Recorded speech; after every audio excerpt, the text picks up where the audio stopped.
Hey there, I'm Anna Novak with Simply Downsized in the Washington, D.C. area. I am hoping that you can learn something from some of the more common conversations I have with my clients.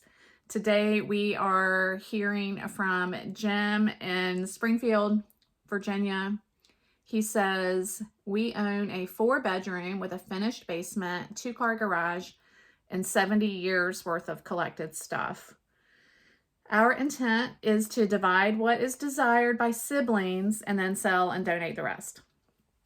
So I'm going to call Jim later today, and I have a few questions for him. The first thing I'm going to want to talk about is I'm going to see if I can get his wife on the call too. It sounds like there's 2 of them.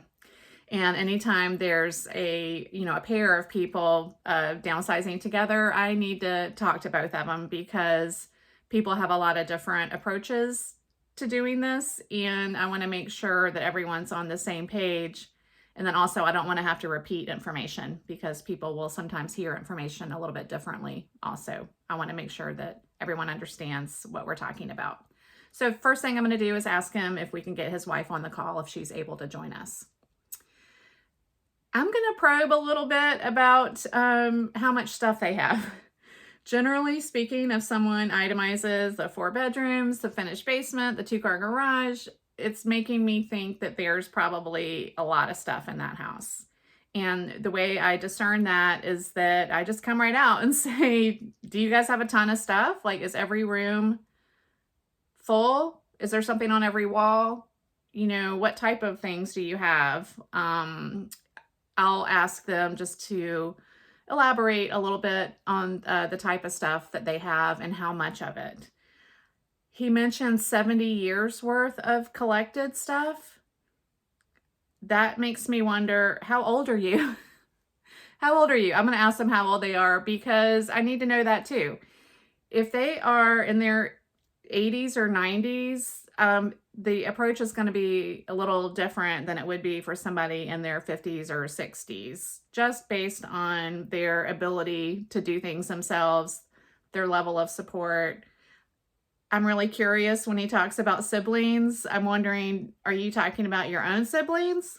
Because chances are, if you have siblings who are your age or close to it, they probably already have their own stuff.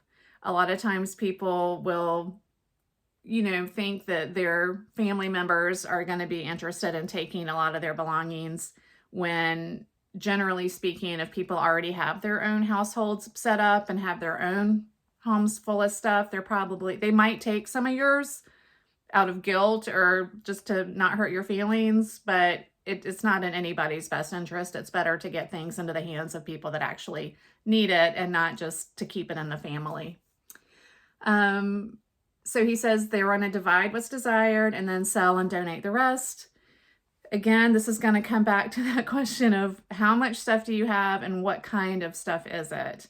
And I'm sure I'll end up going out there to see it in person, but I'm definitely going to ask about that because if it truly is things that have been in a garage for over 30 years, sounds like he's saying over 50 years, there's going to be a limited market for that. And generally speaking, that kind of thing, we'll try to donate everything that we can, but